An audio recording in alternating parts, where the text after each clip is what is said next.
बिस्मिल्लाहिर्रहमानिर्रहीम। अस्सलामु अलैकुम। तो घर का डॉक्टर में खुश आमदीद कहता हूँ। मेरी आज की इस वीडियो का मौजू है फटी एड़ियाँ या फंगस ज़्यादा नाखन, जाने पाँव को तकलीफ़ में मुब्तला कर देने वाली 3 मुश्किलात और उनका हल। चलिए नाज़रीन, शुरू करते हैं आज की वीडियो। नाज़रीन, जिस्म के किसी भी हिस्से में होने वाला दर्द हमारे लिए तकलीफ़ का बायस बनता है, लेकिन पाँव में किसी भी किस्म का दर्द हमें चलने फिरने से महरूम कर देता है। मौसम सरमा में एक मसला जो आम है वो है एड़ियों का फटना।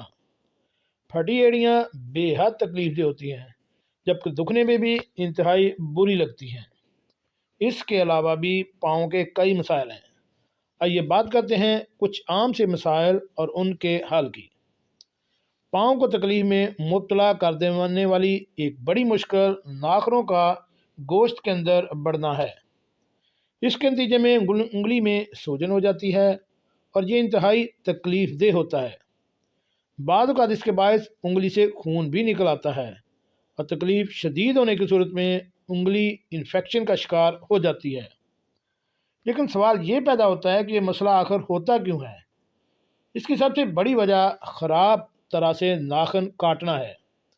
इसके अलावा तंग जूते पहनने या पाँव में पसीना आने से भी इस मुश्किल का सामना करना पड़ सकता है। इसके लिए ज़रूरी है कि उंगली के नाखन का ख्याल रखा जाए और जैसे ही ये एक हद से बढ़ जाए इसे फ़ौरन काट दिया जाए। नाखन को कभी भी बहुत ज़्यादा अंदर तक ना काटें।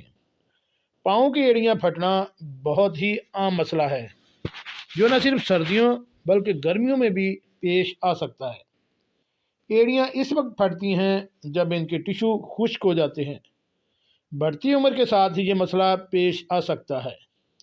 माहिरीन तिब के मुताबिक फटी एड़ियों से निजात पाने के लिए ऐसी क्रीम इस्तेमाल करें जिसमें यूरिया शामिल हो। यूरिया जिस्म की चिकनाई में इजाफा करके इसकी खुश्की और एलर्जी को कम करता है और जल्द को मुलायम बनाता है। फंगस से मुराद पाँव के नाखनों या उंगलियों का बदबूदार पीला हो जाना। ये इन्फेक्शन की एक किस्म है जो ज़्यादातर खिलाड़ियों के पाँव में हो जाती है, जिसकी वजह हर वक्त जागर या शूज़ पहनना होता है। आगाज़ में इन्फेक्शन इस तरह दिखाई देता है कि जैसे नाखन के ऊपर टैल्कम पाउडर छिड़काव किया गया हो। ऐसी सूरत में डॉक्टर का तजवीज़ करता एंटी फंगल नेल वार्निश इस्तेमाल करके इससे छुटकारा पाया जा सकता है।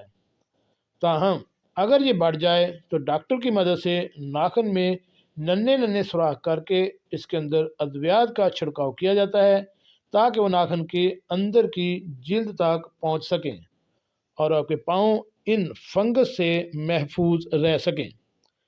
नाज़रीन, अगर आप भी इसमें से किसी भी बीमारी में मुब्तला हैं तो फ़ौरन से अपने डॉक्टर को चेक करवाएं और इन एहतियातों पर अमल करते हुए अपने पाँव को महफूज बनाएं।